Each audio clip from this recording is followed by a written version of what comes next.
All right, welcome everybody. My name is Terry Dillon, one of the co-founders of CLUBMAP. Welcome to all our cricket clubs across Australia. And tonight is a specific webinar just for cricket. It's the second one that we've done in the last 12 months. And hopefully it will give you some good tips on how to set up your club and hopefully change the way you think a club could be run. I want to thank Australian Sports Foundation, who are one of our educating partners, for supporting us, and we're the #1 educator for them. Also, Active Queenslanders Industry Alliance, who are a great supporter. But just a bit of background, everyone who waits to the end, you'll get a treat at the end, and then it's something that'll be really beneficial for your club. Basically, this business was started 9 years ago. We deal with all levels of sport, from professional to semi-professional to leagues, associations to grassroots clubs. Without question, there's a lot of pressure on volunteers, and volunteerism is under huge pressure, particularly post-COVID and with lockdown, and a lot of people have retired from volunteering, which is a concern, and we're losing a lot of that knowledge and experience. And for those who don't know my background, it's professional sport across 2 decades in AFL, and we started this business 9 years ago. So hopefully you'll get some really good tips about tonight and how it will make your life as an administrator of a cricket club so much easier. So we'll kick into the nuts and bolts of the session. Again, Jono will be presenting with myself. So it's all about bringing that high level knowledge and simplifying it down to grassroots. Also, this gives you sets a scene in terms of the depth of our reach. We was born in 2015. Originally, for those that don't know CLUBMAP, excuse me, it was called TD Solutions. We've done these webinars for 3 years now, over 15,000 attendees, well over 5,000 sporting clubs, and obviously we deal with all sports, and cricket is one of the sports that we deal with. So I'm going to introduce Ken. Ken Jacobs is part of the CLUBMAP team, probably one of the most well-known cricket administrators in the country. He was the CEO of Cricket Victoria for 27 years. He had a senior role with the World Cup. He then spent some time with Tennis Victoria, and he now has current roles with Cricket Without Borders, and he's on the secretary of the Kerry Packer Cricket Foundation. That'll be interesting. We've got some good stories for you from there, Ken. And you can see his credentials there. So I'm going to introduce Ken. So Ken's been with us for, I'm not sure now, probably 18 months, Ken, 2 years? About 18 months, Terry, yes. Yeah, so could you sort of touch on your association with CLUBMAP and how you're involved and how you help? Yeah, sure, Terry. Look, I basically jumped on board to a webinar, or maybe 18 months, 2 years ago. Because I did it really to try and get some information to help one of my grandson's football clubs. But from there, I continued to tune in, and what I really sort of enjoyed was that CLUBMAP and Terry and John and the rest of the team weren't really just sort of saying to people, oh, you need to do this, you need to do that. They're actually showing people how to do things, how to improve their club, how to get the structure right, how to make the club more sustainable, how to raise new revenue streams that they weren't aware of. And it was all about the how that really attracted me to it. And then after a few webinars, Terry contacted me and asked me would I sort of mind helping out with some of the cricket-related content and the cricket clubs and associations that came on board, and so I did, and I'm still here. Excellent. So look, Ken's experience will help, and any club who participates tonight can have a 30-minute chat with Ken off the record. These are just some of the clubs and sports and associations, or not sports, but cricket, that we've worked with in the last 6 months, I would say, and there's a lot more. So we've just sort of given a flavour of the depth of clubs that we do work with.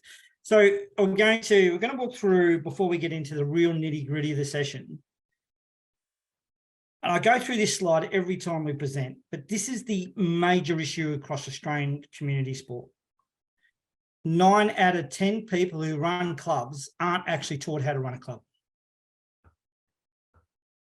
9 out of 10 clubs, the way they raise money hasn't changed in 50 years. 9 out of 10 clubs do not have a plan. They keep doing the same thing year in, year out, expect something different. 8 out of 10 clubs have 3 to 4 people doing 90% of the work. And 6 out of 10 clubs don't have a budget. That's from 15,000 people tuning into our webinars. That is what's confronting Australian community sport right now, and that's across all sports. So we're going to touch on the life member of a committee member. And, you know, it's the average committee member lasts 2 to 3 years, and they come in with really good intent, a lot of energy, a lot of optimism. I call that obviously the honeymoon period. Then they realize after year one, well, this is a bit harder than I thought it was going to be. And after year two, geez, this is like having a part-time job, but guess what? You're not getting paid to do it. And then the end of the third year, we're losing too many good administrators. I presented to 34 cricket clubs 18 months ago, let's say 15 months ago. I asked for a show of hands in the room. How many new presidents in the room? Someone putting his hand up now. 21. 21 of the 34 people in that room put their hand up to say they're the new president. Guess what? The turnover, it's just burning out too many good quality people. So, Jono, I might move to you, Jono. Jono's going to talk about just the general formula we promote in terms of what community clubs need to do. Thanks, TD. So obviously, TD's just walked through the issues. This is how we like to solve them with a formula for a successful club, and we'll touch on a number of these different topics tonight in various areas. Obviously, you've got to get your people right, leadership, volunteers, and your structure, your finances. Got to run your club a little bit more like a business. Raise enough money, your revenue, raise enough money to pay the bills, and put a little bit back into your cricket club. Technology, utilising technology to make life easier for your administrators and your volunteers and your players. Your core business health, unashamedly, we suggest to put back into your cricket programs. Your facilities, got to make sure that they are best practice within your standard, your grade, your level of sport, and then culture is so important. So facilities, build that right and people will come. Culture, build that right, people will stay, which is really important. Can I just say one thing? If anyone ever tells you a small community club that turns over 20, 30, 40, 50, 100 grand is not a business, guess what? They're wrong. We have too many clubs that are in debt because they don't run it accordingly. And it is a business and it needs to be managed accordingly. John, let's walk through what we're going to cover tonight. Yeah, so quickly tonight, obviously, and before we kick into this, feel free to use the chat, remain on mute, but if you've any questions or comments, feel free to use that. We'll cover some questions at the end as well. Typical cricket club pressures we'll walk through at the start, how to share the workload, some new ways to raise funds, some grant and facility opportunities, and then we'll have a good chat to Joel from the Century Cricket Group about their offerings, and like I said before, just finish off with some Q&A at the end. Yeah, mate. So this is obviously a cricket club webinar. We did a similar session last year, about this same time. It is the perfect time to put things in place for season 23-24. Sounds a bit weird saying that. Whatever it takes at your club, whether it be new systems and admin, new structures, new fundraisers, sorting out your volunteers. I'm sure a lot of clubs out there will have AGMs coming up in the coming weeks or months.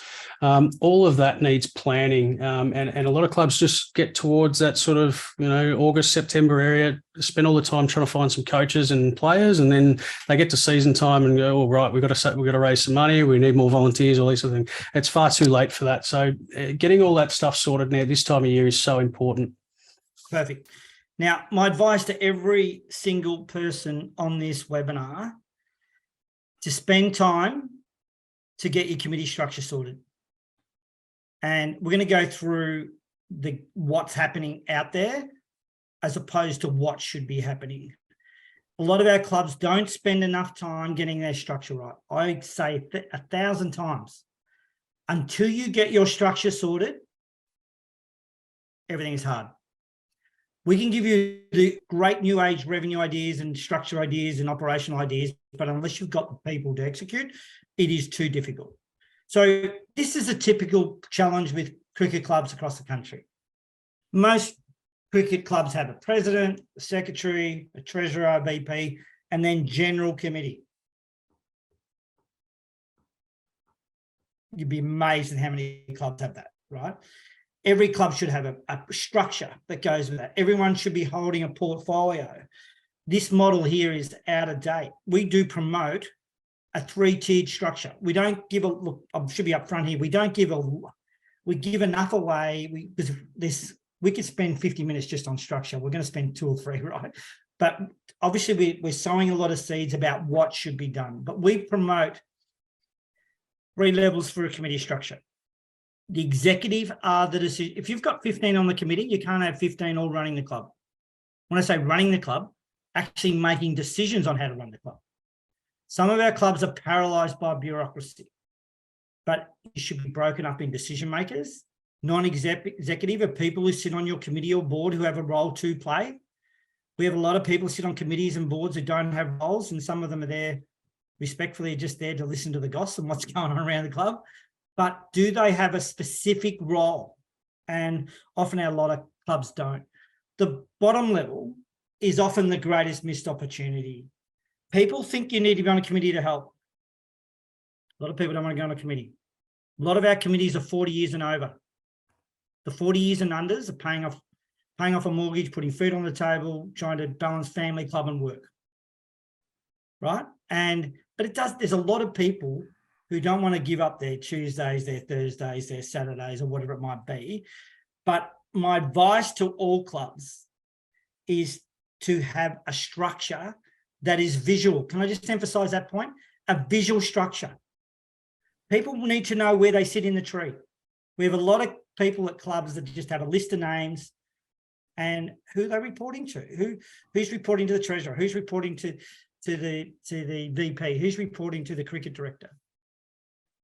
A lot of our clubs, as I said, don't have that in place. And we promote strongly to have that visual structure is really, really a key piece of the puzzle. So our next webinar, which we're going to launch June 19, yeah. So we'll promote that at the end of the session. But there's 2 things I'm going to really drive home tonight to the attendees is structure, and you'll hear the second one in the next part of the session. So volunteer recruitment, Jono. Yeah, so obviously once you've got your structures, your committee structure sorted, you want to fill it out with some new volunteers. Obviously most clubs, as we discussed a little bit earlier, all run by a handful of people, 2 or 3 or 4 people. So, and the most common reason for not volunteering is the right person wasn't asked. We've got 4 steps to recruiting volunteers, which is so important, but until you ask, if you don't ask, you don't get. So getting your volunteer coordinator, your asker in place is so important. Promote your structure, like TD said before. People want to know where they fit in around the club. People want to know who to go to for certain areas around the club, all those sort of things.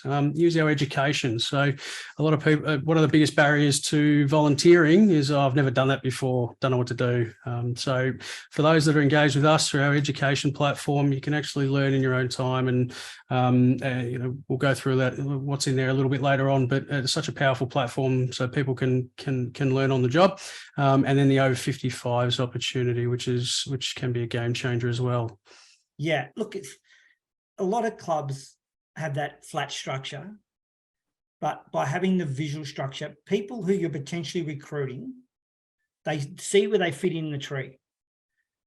The one John I touched on briefly, which I'll probably expand a little bit more, is the volunteer coordinator. Who is the person around your club who's the most popular person to ask people to fill a certain role? Square pegs in square holes. There's no use putting someone into a treasury role if they don't have a basic understanding of finance, right? And again, you can use our education to do that. But again, promote it, market it. Clubs they celebrate when they recruit players, but they never celebrate when they recruit committee people. Why don't they welcome Tobias as our new comms person. Welcome Joel as our new website. Welcome Patrice as our new vice president. Celebrate our volunteers is a key piece of the puzzle. And obviously we have a full webinar that focuses on all those topics. So we're going to touch on one of the biggest challenges in Australian community sport, and cricket's not shielded from that. I mentioned earlier, the way clubs raise money hasn't changed in 50 years. This is how clubs raise money. I know your model before I even speak to you. They might have a canteen might be able to sell some stuff in the canteen. Some do, some don't. They'll have their rego fees. They'll have some sponsors, some have 0, some might have up to 20 if you're lucky. They might be able to put up a few signs if council allows them, depending on where their property's at, a few fixed zones here and there. They might have a sponsor on a branding asset like a polo or your website or something to that effect. Might have 5 or 6 fundraisers. They might have some membership or no membership, and they might apply for a couple of grants every year. That model there is 50 years old. That model is why we have more clubs around Australia under pressure than not. But again, it comes back to what we said earlier. 90% of people who are running community clubs aren't taught this stuff. We're going to give you some snippets tonight and we'll change your life. Some of our clubs aren't making 1 cent from digital revenue. Some of our clubs aren't making 1 cent. And when I say that, some people's eyes gloss over. What does that mean? You know, they're not making any money from their socials or their website or their memberships online, or I sponsor and some of these initiatives.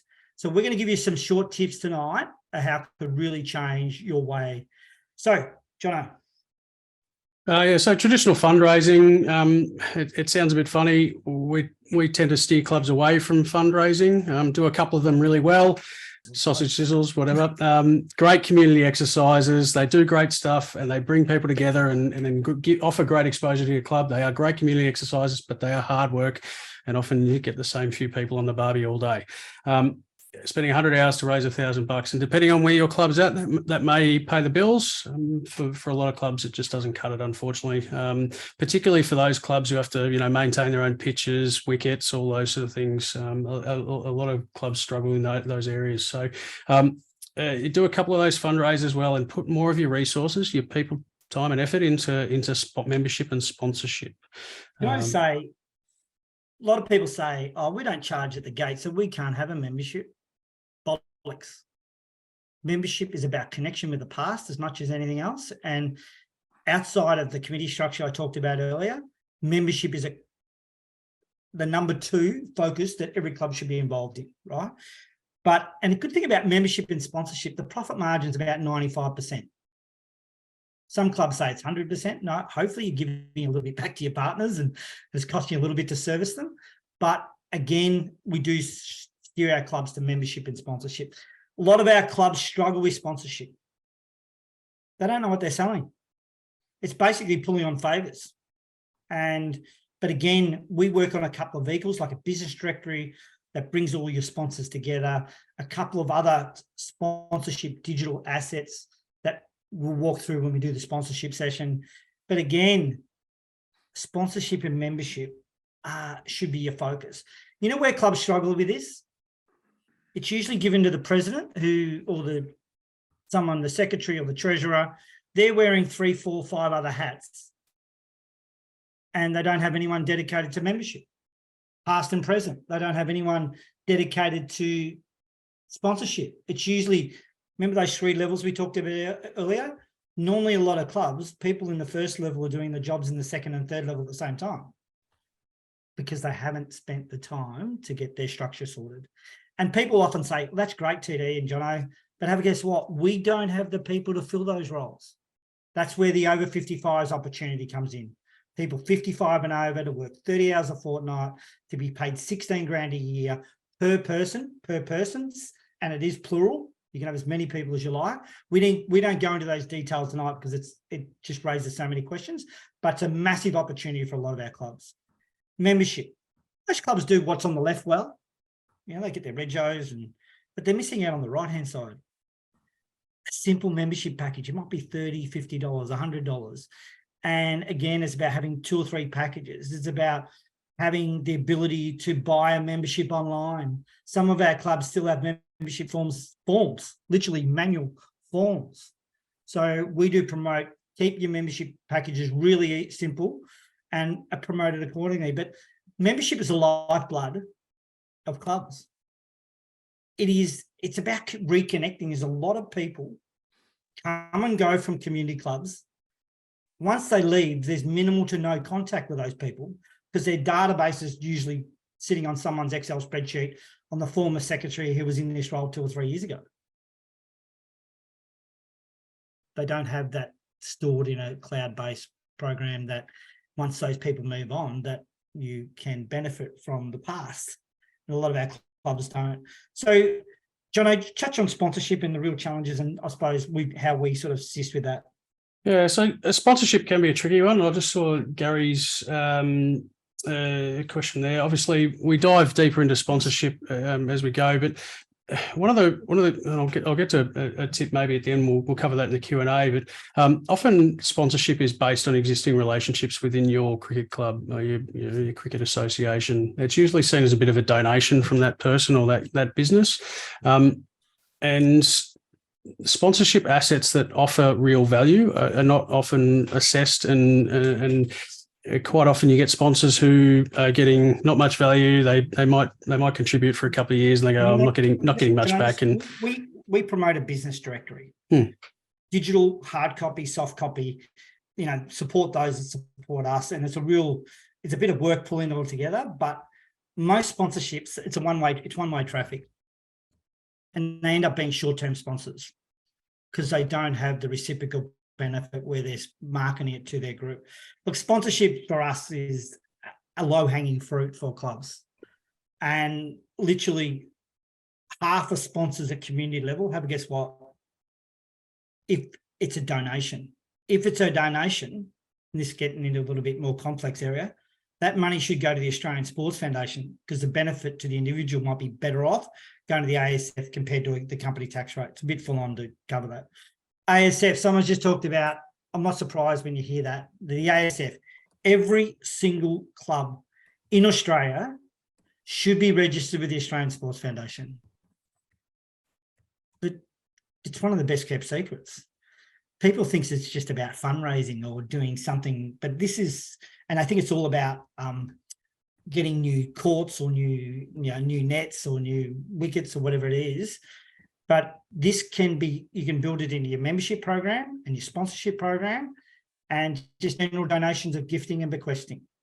So we do a separate webinar, we've done 2 webinars this year with the Australian Sports Foundation, joint webinars of how we promote that. So that's something each club should look at. John, do you want to touch on this? Yes, obviously through the Australian Sports Foundation, I'll just put a quick link in the chat as well. So essentially the ASF gives you a platform where you can collect donations for anything that can grow your sport or your sporting organisation. You can have a look through, if you want some inspiration, have a look on their website for some of the other projects that are funded.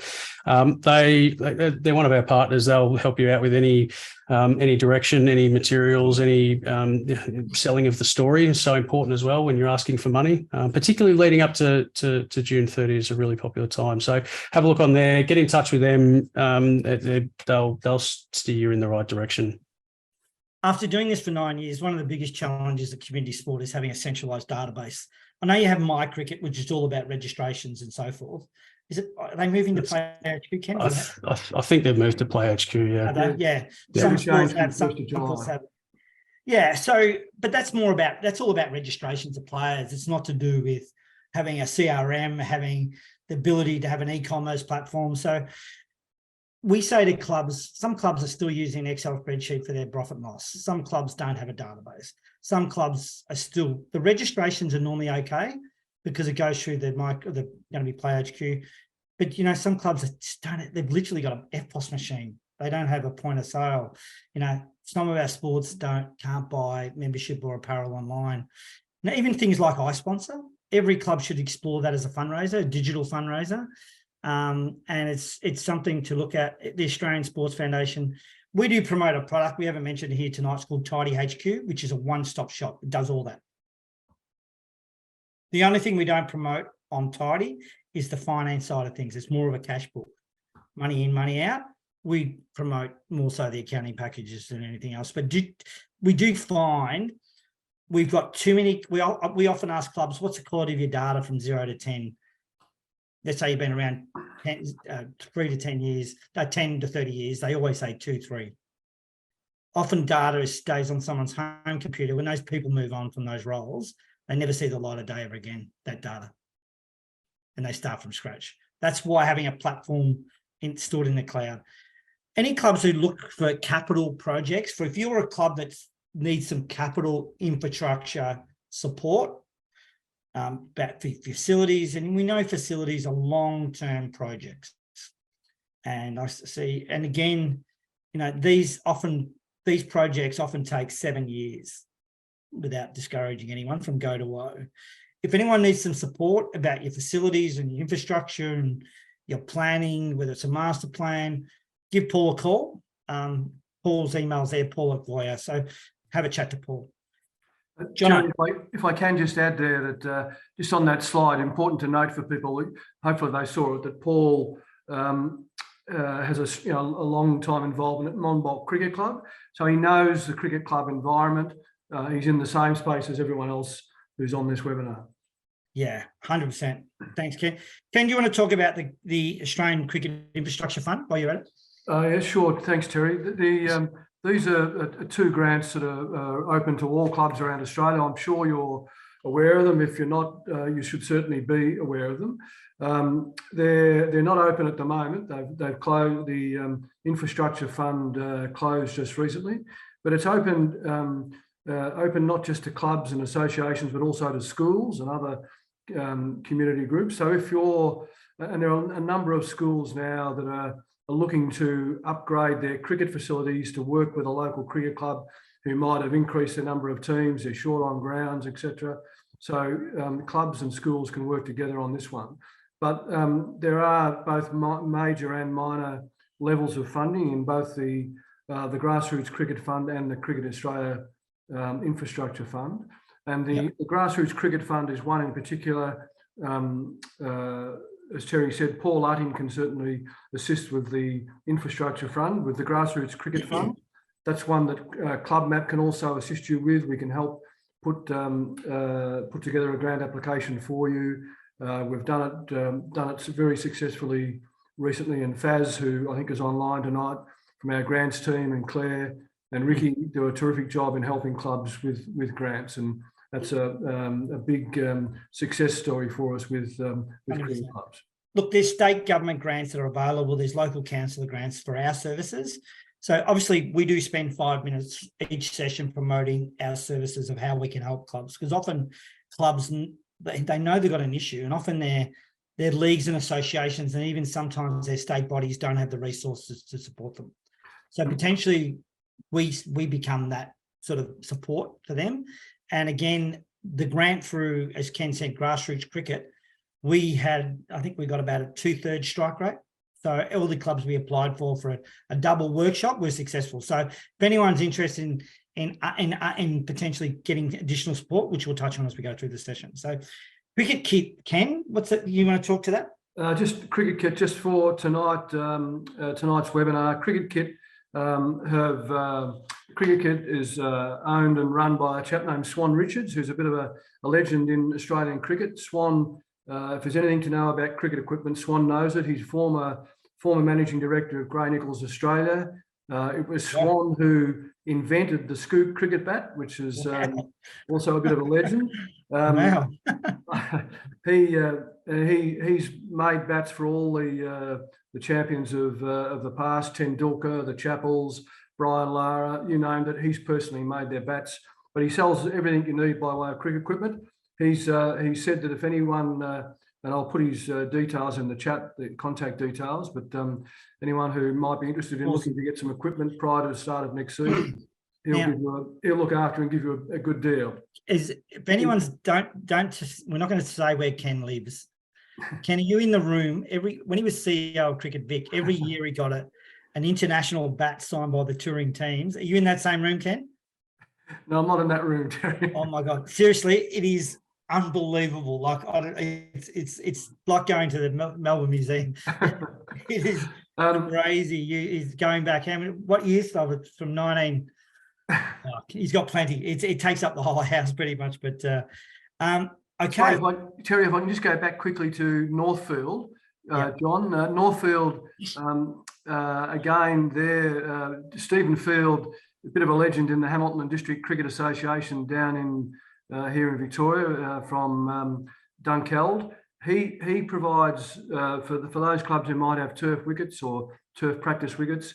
Stephen provides quality soil. He's provided all the soil at the Junction Oval for their practice wickets and on ground. And the test wicket, Boxing Day test wicket last year, or this last season, he provided the soil for that as well.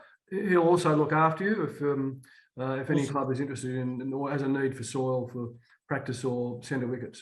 All right. Now, that's a good segue into, you talked about the Hamilton District League. We're now going to lead into, do you want to introduce Joel Hamilton, Ken? Thanks, Terry and John. Look, it's really my pleasure to introduce John to those online tonight. Joel, sorry, who's online tonight. Joel has done pretty well everything there is to be done in club cricket and at higher levels. He's been a coach at a club. He's been a volunteer. He's been a master blaster coordinator. So he knows all the issues that clubs face with volunteers. He's also worked at Queensland Cricket in their game development area before moving into professionally into becoming a professional coach, and then establishing the Century Cricket Group and one of the owners of that. Joel, if I can hand over to you to explain a little bit more about the Century Group and some of the great things that you're doing at the moment in cricket around Australia. Yeah, thanks very much, Ken, and thank you very much for having me on. I think, even the first, half an hour or so, it's provided some really good avenues for any aspiring sort of community clubs or volunteers. I think this is a great initiative. So from our perspective, I guess the Century Cricket Group is basically Australia's largest privately owned cricket organisation. We're massive about really creating integrated ecosystems for clubs and players across different areas. So it's around the cricket coaching space. It's around providing additional opportunities for young players and senior players to showcase their talent in our Century Cricket competitions. It's about also providing administrators, coaches, scorers, umpires the opportunity to get further sort of education and support through those cricket competitions as well. And then we've also just launched a Century Cricket Centre, which is obviously formerly known as the Maddox Sports Space in Blackburn.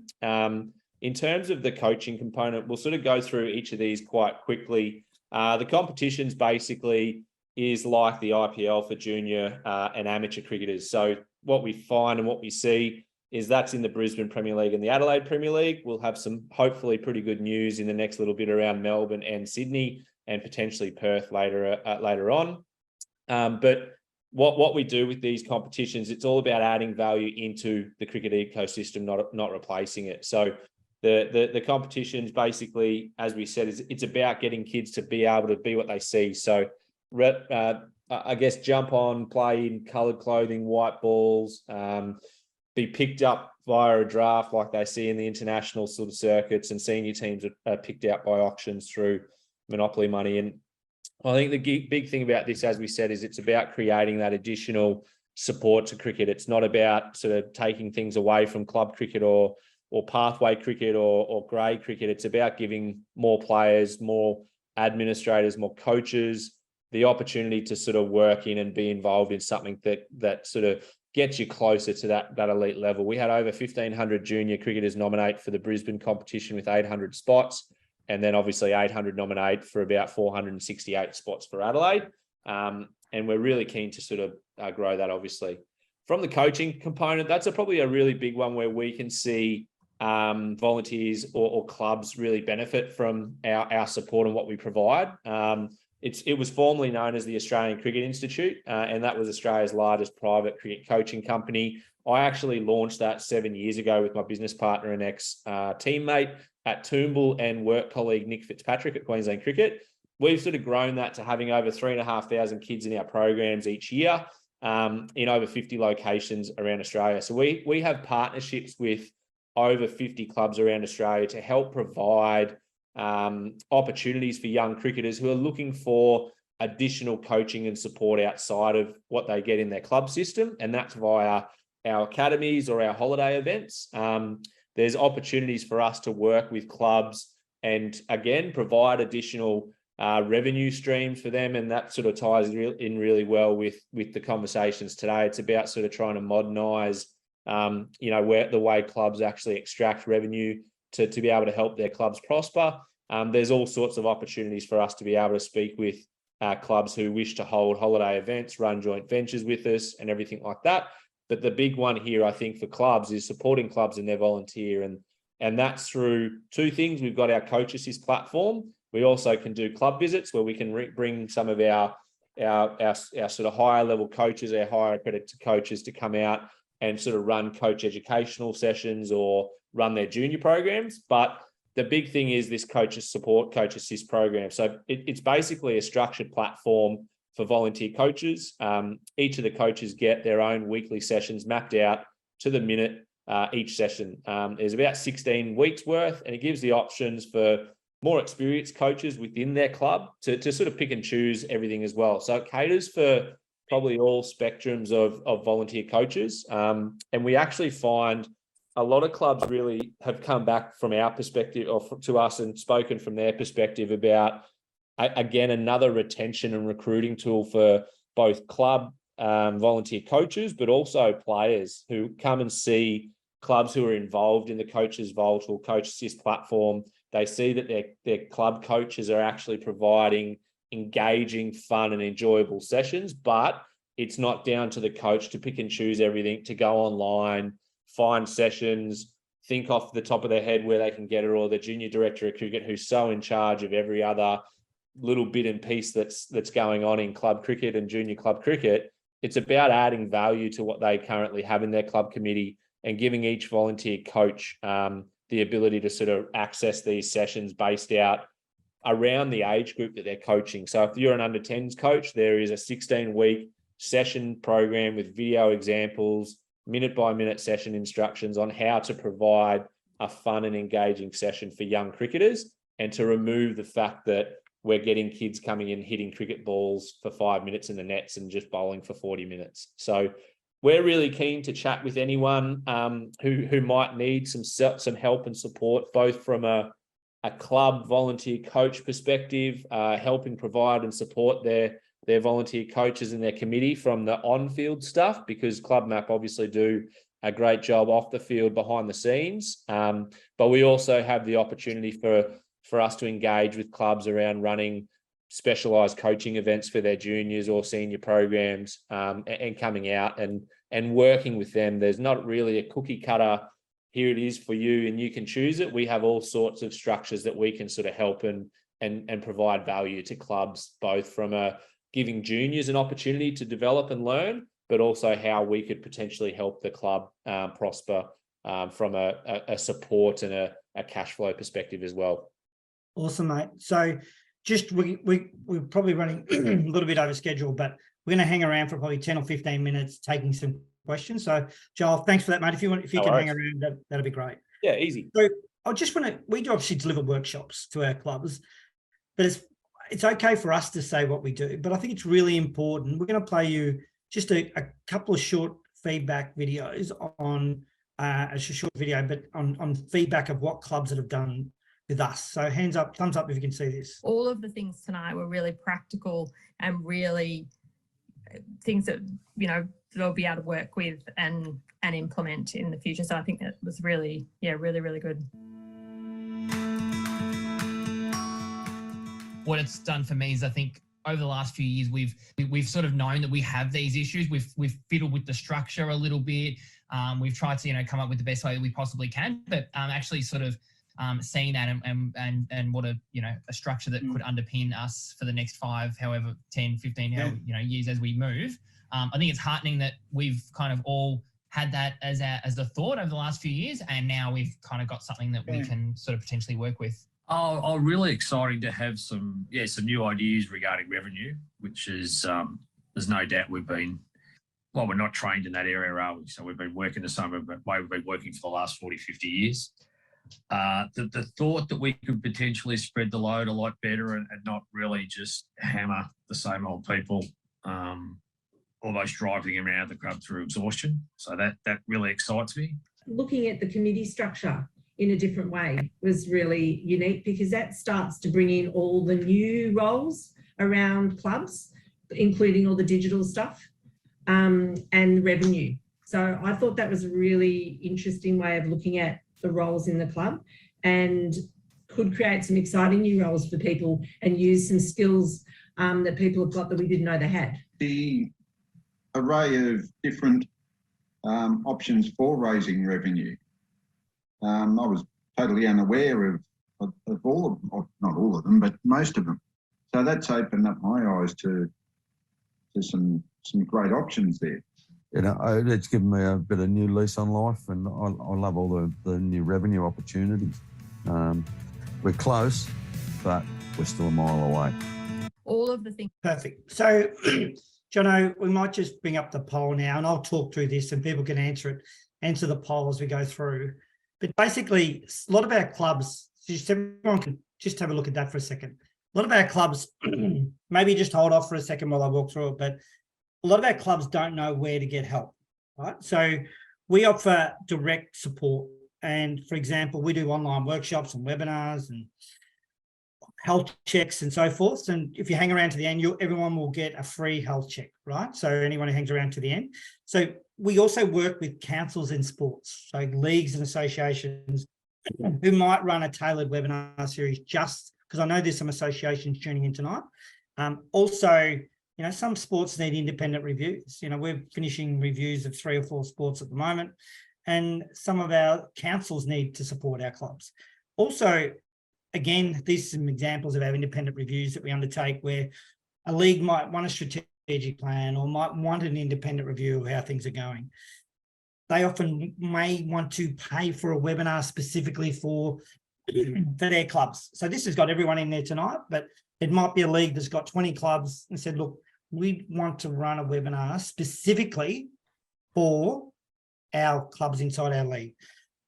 So, Jono, do you want to go through the CLUBMAP journey? Yeah, so obviously this is a typical journey, and if anyone that's tuned in before, we have expanded this out a little bit more for those that are jumping on new. So the step one is our free content. So this is obviously our chance to sort of share what we do one-on-one with clubs and associations and leagues. However, you're more than welcome to tune into our free webinars and just get to know us and learn what we do.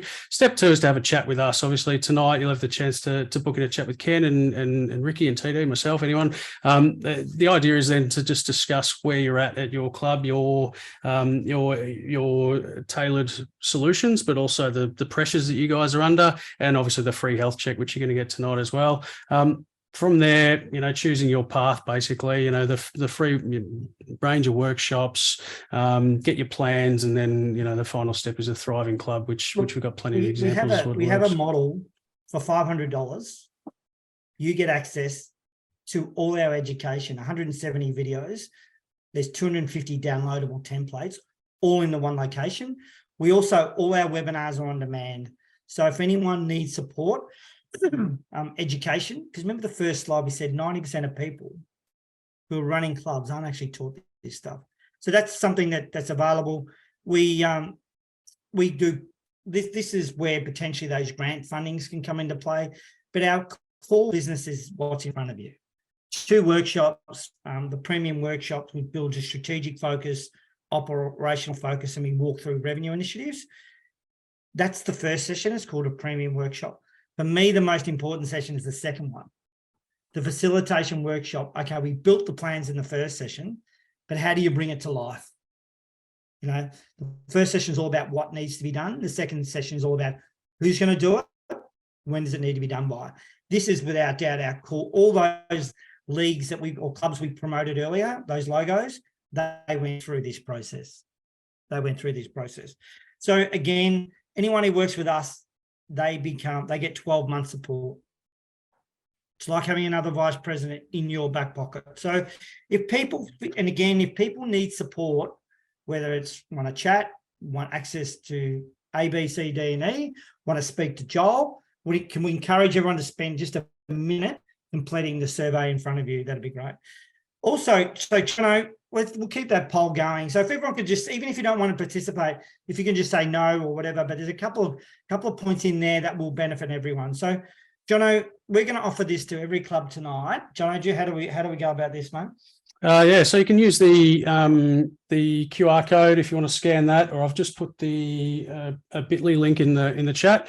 It is case sensitive, so copy and paste it or click it directly. You can jump in there, complete the form, enter the access code, free HC May, and then apply and continue, and then you'll be able to work through a health check, and we'll get back to you within 24 hours and send you that with it. It's got an action plan in there, gives you an update of where things are at, and quite often it gets you thinking about where the next steps to take are. So often, yeah.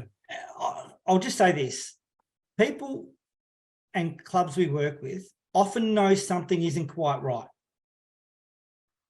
It's hard to fix something when you don't know what's actually broken. It's like me with if my car breaks down, I'm shot. I'm literally on the phone to the owner. I've got no idea how to fix this stuff. But we will help you with this. And I'd encourage every single club just to take 10 minutes to do a free health check. So often clubs don't know where they are until they actually go through this process. And we're assessing everything off field, off pitch. We're not the experts on pitch, which is where the Century Cricket Group come into play. So I think again, Jono, how do we get? So will we send that out to everyone who's attended tonight? If you haven't sent it, we'll send it with a summary and all those sort of things. So you'll be able to access it later. Yep. All right. So here's the QR code. If anyone wants to have a 20 or 30-minute chat with Ken, just can you actually snap that, Jono? Can you do that off the screen? Can you? Yeah, QR code straight off the screen. Use your phone if you're in it. I'll put the link in the chat as well. Marvels of modern technology, Jono. So again, here's our new webinar series that's coming up. It starts June 19. So like tonight, we've spent 3 minutes on each topic, pretty much. These are free webinars, and it's literally spread over 3 months. So it's all different topics. Again, we're looking at, there's a couple, there's one I may be adding, Jono. I've just had a chat today with someone, so you haven't promoted this yet, hopefully. But anyway, we'll get there on that. Also, anyone who's got social media, like this page, there's the one on the right is a community where clubs can solve problems amongst themselves. We've got about 1,300 clubs on that. The one on the left is about nearly 3,000 clubs that anytime there's new grants, new tips, new initiatives, then we promote them on there. Also, we have a monthly newsletter that goes out to 16,000 to 17,000 people, Jono. Yeah, something like that. Just purely an information sharing exercise. This one, grants, tips, other news and bits and pieces, info, anything that comes across our desk, we like to share with everyone. So thanks again. Hopefully you got some value, and we've got our details. If you want to info@clubmap.com, if anyone wants any additional info, just come through there. And feel free to tune in on the 19th in a few weeks. Good on you guys. Thanks everyone. Take care. Thanks all.